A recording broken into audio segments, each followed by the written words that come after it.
Hello बच्चों, बेटे कैसे हो आप लोग। बेटे हम लोग आशा करते हैं कि आप लोग अपने निवास स्थान पर ही अपने अध्ययन कार्य को सुचारू रूप से परफॉर्म कर रहे हैं, उतना समय अपने अध्ययन को दे रहे हैं जितना समय आवश्यक है या आप रेगुलर क्लासेस में दे रहे होते अगर हमारे स्कूल कंटिन्यू चलते।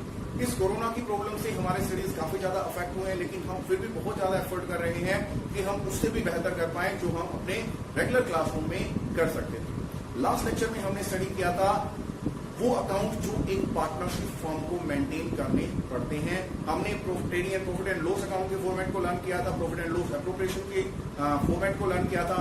इन this lecture we are going to learn about format of partners capital and current account besides balance sheet and partners loan account. Be attentive, see what I speak and where I have written which items so that you will not have any problem while you are taking to numerical at your home। बेटे यहाँ पर हमारे पास जैसे मैंने बताया था कि दो ऑप्शन होते हैं in case of partnership form account. हम capital account fix capital account method से प्रिपेयर कर सकते हैं या फिर फ्लेक्सिबल कैपिटल अकाउंट से भी प्रिपेयर कर सकते हैं। जब हम डिसाइड करते हैं कि हम फिक्स कैपिटल अकाउंट मेथड को फॉलो करेंगे उस स्थिति में हमें दो खाते बनाने पड़ते हैं।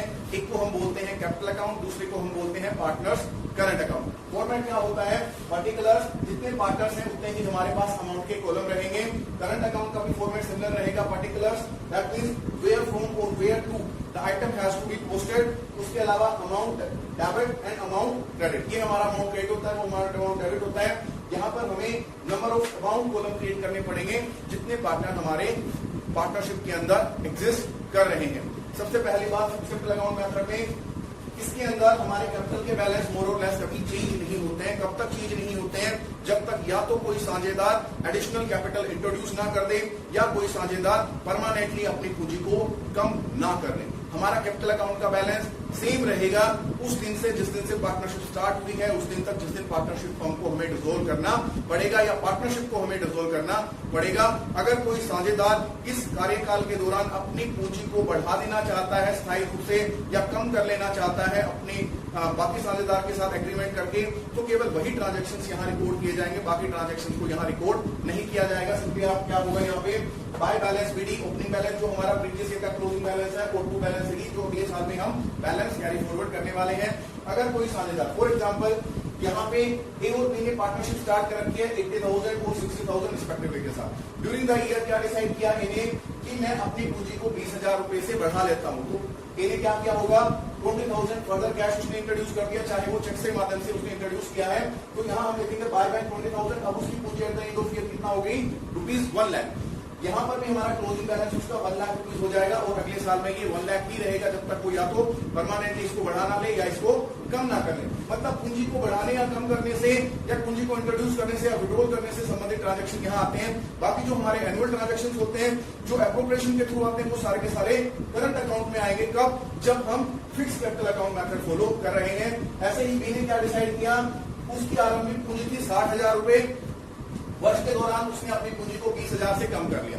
अगर हमें कम करना है पूंजी को तो यहाँ लिखना पड़ेगा टू बैंक या टू कैश, और अगर पूंजी को बढ़ाना है तो यहाँ लिखना पड़ेगा बाय कैश या बाय बैंक, जैसे भी आप पूंजी को इंट्रोड्यूस कर रहे हैं या विड्रॉल कर रहे हैं। यहाँ हमारे क्लोजिंग बैलेंस भी अकॉर्डिंगली चेंज हो जाएंगे। जो बैलेंस जो पार्टनर विड्रॉ करता है उसकी पूंजी का क्लोजिंग बैलेंस कम हो जाता है और जो पार्टनर इंट्रोड्यूस करता है उसके कैपिटल अकाउंट का बैलेंस इंक्रीज हो जाता है। जो भी हमारे एप्रोप्रिएशन वाले ट्रांजेक्शन होते हैं वो सारे के सारे हम करंट अकाउंट के थ्रू रिकॉर्ड करते हैं in case we are following capital account method. यहाँ पर हमारा ओपनिंग बैलेंस, अगर किसी बैलेंस पार्टनर का कैपिटल अकाउंट या करंट अकाउंट का बैलेंस डेबिट है तो यहाँ लिखा जाएगा, और अगर उसके करंट अकाउंट का बैलेंस जो ज्यादातर क्रेडिट ही होता है हम क्रेडिट साइड में रिकॉर्ड करेंगे समहाउ।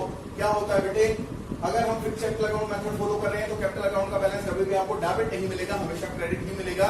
लेकिन वहां करंट अकाउंट का बैलेंस डेबिट भी हो सकता है और क्रेडिट भी हो सकता है। क्रेडिट ही होता है ज्यादातर, समटाइम डेबिट हो जाता है। कब, जब वो अपने एनुअल बेनिफिट से ज्यादा या अपने अक्यूमुलेटेड एनुअल बेनिफिट से ज्यादा विड्रॉल कर लेता है तो नेक्स्ट ईयर में जो उसका एंटाइटलमेंट होता है उससे पहले वो एक्स्ट्रा चार्ज कलेक्ट किया जाता है, बाद में उसको कोई एंटाइटलमेंट डिलीवर किया जाएगा, चाहे उसमें कितना भी समय लग जाए। यहाँ हमारा ओपनिंग बैलेंस है, यहाँ वो सारे आइटम जो कैपिटल अकाउंट के बैलेंस को इंक्रीज कर सकते हैं। लाइक अगर उन्हें इंटरेस्ट मिलना है, हर एक पार्टनर को हो सकता है सेम राइट हो या अलग अलग अधिकार भी पार्टनर्स को हो सकते हैं पार्टनरशिप डीड के अकॉर्डिंग। लाइक किसी को इंटरेस्ट प्राप्त करने का अधिकार है, किसी को सैलरी का, किसी को कमीशन का, लेकिन वो फिट द राइट सभी पार्टनर्स को होगा और लॉस में भी सभी पार्टनर्स को बेयर करना ही पड़ेगा।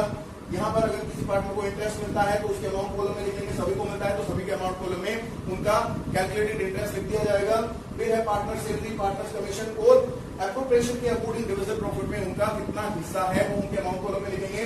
यहाँ अगर किसी पार्टनर के करंट अकाउंट का बैलेंस डेबिट है तो यहाँ लिखा जाएगा टू बैलेंस बिडिंग। फिर ड्रॉइंग्स जो उसने ड्यूरिंग द ईयर कंडक्ट किए हैं, फिर इंटरेस्ट ऑन ड्रॉइंग जो उससे चार्ज किया जाएगा, अगर प्रोविजन दे रखा है हमारे डीड में तो यहाँ लिखेंगे, अदरवाइज हमें यहाँ लिखने की जरूरत नहीं है। फिर अगर लॉस है हमारे पास एप्रोप्रिएशन अकाउंट में या प्रॉफिट एंड लॉस अकाउंट में तो हर एक पार्टनर का उसमें कितना हिस्सा रहेगा वो हम यहाँ डेबिट साइड में मेंशन करेंगे और अकॉर्डिंगली हमारा क्लोजिंग बैलेंस कैलकुलेट कर लिया जाएगा।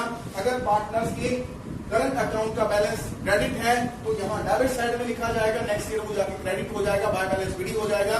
अगर किसी पार्टनर के कैपिटल अकाउंट का करंट अकाउंट का बैलेंस हमारा डेबिट होता है तो वो क्रेडिट साइड में लिखा जाता है बाय बैलेंस सीडी के नाम से, नेक्स्ट ईयर हो जाके फिर से टू बैलेंस बिडी हो जाता है। लेकिन जब हम फ्लेक्सिबल कैपिटल अकाउंट मेंटेन करते हैं, flexible capital account method follow करते हैं, उस कंडीशन में हमें need not to prepare two accounts, we need to prepare a single account called partners capital account. यहाँ एक ही खाता बनाएंगे, करंट अकाउंट अलग करने की जरूरत नहीं है। यहाँ पर ओपनिंग बैलेंस लिखेंगे, अगर कोई क्लोजिंग बैलेंस है वो यहाँ पर लिखेंगे। यहाँ पर कैपिटल अकाउंट का बैलेंस डेबिट और क्रेडिट दोनों हो सकता है, जनरली क्रेडिट होता है, डेबिट भी हो सकता है। डेबिट कब होता है? जब किसी पार्टनर का विड्रॉल ज्यादा हो जाता है इवन उसके कैपिटल से भी, उस कंडीशन में हम क्या करते हैं, या तो उसको वार्न करते हैं that you must bring in that quantum of cash which is required to make your capital account balance positive और you will be declared as insolvent. हम कोर्ट को अप्रोच करेंगे कि उस खातेदार को इंसॉल्वेंट या एक्स सेक्शन घोषित कर दिया जाए, जिसकी वजह से जो हानि होगी वो पार्टनर्स के द्वारा, बचे हुए पार्टनर्स के द्वारा अपने पूंजी अनुपात में बांट ली जाएगी as per Garner versus Murray rule. तो यहाँ हम बैलेंस बिडी लिखेंगे, क्रेडिट बैलेंसेस को, अगर कोई डेबिट बैलेंस है वो यहाँ लिख सकते हैं टू बैलेंस बिडी। पार्टनर को वॉर्न किया जाएगा, टाइम दिया जाएगा up to 6 months that he can bring in cash और he can get declared himself as insolvent. उसके बाद जो एनुअल ट्रांजैक्शंस है जैसे हमने करंट अकाउंट में रिपोर्ट किए थे वो सभी यहाँ आ जाएंगे। Bye interest on capital, bye partner salary, bye partner commission. Profit है, प्रॉफिट में शेयर यहाँ आएगा। लॉस है तो लॉस में शेयर हमारा यहाँ आएगा। To P&L appropriation share in loss in their profit and loss sharing ratio. Drawings और इंटरेस्ट ऑन ड्रॉइंग्स भी हमारे यही फिगर करेंगे। उसके बाद हम क्लोजिंग बैलेंस कैलकुलेट करेंगे। ये है हमारा कैपिटल अकाउंट, करंट अकाउंट और only capital account in case of we are following fixed capital account method. Now we are going to learn about format of partners loan account and balance sheet. Thereafter we will be starting with our adjustment that are to be given effect or basic adjustment which are to be made by us in accounts of partnership firm. बेटे यहाँ हमें format provide किया गया है partners loan account का और partnership form की balance sheet का। सबसे पहले स्टार्ट करते हैं पार्टनर्स लोन अकाउंट के साथ। ये वो लोन है जो किसी पार्टनर ने फॉर्म को एक्सटेंड किया है। जब भी कोई पार्टनर फॉर्म को लोन देता है तो यहाँ हमारे पास कैश या बैंक अवेलेबल हो जाता है in the stock of form. यहाँ हम लिखेंगे by bank account. For example A ने 50,000 रुपए का लोन फॉर्म को एक्सटेंड किया तो यहाँ हम 50,000 लिखेंगे। पार्टनर्स की लोन के केस में क्या हमारे पास प्रोविजन होता है regarding to interest on partners loan और एडवांस? कम से कम हमें 6% वार्षिक दर से ब्याज देना ही पड़ेगा। अगर पार्टनरशिप डीड में 6% से ज्यादा दर मेंशन कर रखी है तो हम उस रेट को फॉलो करेंगे। मतलब 6% या उससे ज्यादा जो भी रेट हमारी हायर है उसी को हमें फॉलो करना पड़ता है एनुअल इंटरेस्ट को प्रोवाइड करने के लिए। वो एक हमारा चार्ज होता है, मतलब बैलेंस फॉर्म के लिए वो एक एक्सपेंस होता है। हमेशा कहा जाता है partners profit and loss account के डेबिट साइड में जाता है। वो यहाँ पर हम क्या लिखेंगे, पहले तो पार्टनर को लोन मिलेगा, इंटरेस्ट में उसका एंटरटेनमेंट क्रिएट हो जाएगा bye interest on loan. Suppose यहाँ हम 6% पर एनएम ही लगा रहे हैं, ये मानते हुए कि पार्टनर ने लोन 1 अप्रैल होकर कंसर्न ईयर को प्रोवाइड कर दिया था, तो 6% की दर से यहाँ हमारा इंटरेस्ट कितना बनता है 3,000 rupees. At the end balance हमारा शो कर रहा है टोटल 53,000। अब हमारे पास ऑप्शन है, या तो हम ये इंटरेस्ट कैश में प्रोवाइड कर दें या फिर हम पार्टनर के लोन को इंक्रीज कर लें और नेक्स्ट ईयर इंस्टेड ऑफ 50,000 हमें 53,000 पे इंटरेस्ट प्रोवाइड करना पड़ेगा। अगर फर्म डिसाइड करती है कि ये जो इंटरेस्ट है इसको हम एनुअली कैश में पे करते रहे तब ये प्रॉफिट एंड लॉस अकाउंट के डेबिट साइड में भी जाएगा और यहाँ भी टू कैश के नाम से आएगा। या यहाँ आप देख सकते हैं 2 P&L अकाउंट ₹3,000। अब हम क्या करेंगे, बैलेंस काउंट करेंगे, वही हमारा 50,000 करंट ईयर का जो क्लोजिंग बैलेंस होता है नेक्स्ट ईयर में जाके हमारा बैलेंस बिडी क्रिएट हो जाता है दैट इज 50,000। नेक्स्ट ईयर में और सब्सिक्वेंट ईयर में हम इसी प्रोसेस को रिपीट करते रहेंगे, कब तक, जब तक हमारे लोन अकाउंट को सेटल नहीं कर दिया जाता या रिपे नहीं कर दिया जाता। फॉर एग्जाम्पल फाइनली हमने डिसाइड किया कि करंट अकाउंटिंग ईयर के एंड में हम लोन को सेटल कर देंगे, तो यहाँ हम टोटल करेंगे at the end of year या कभी भी जब हम इस लोन को सेटल करना चाहते हैं।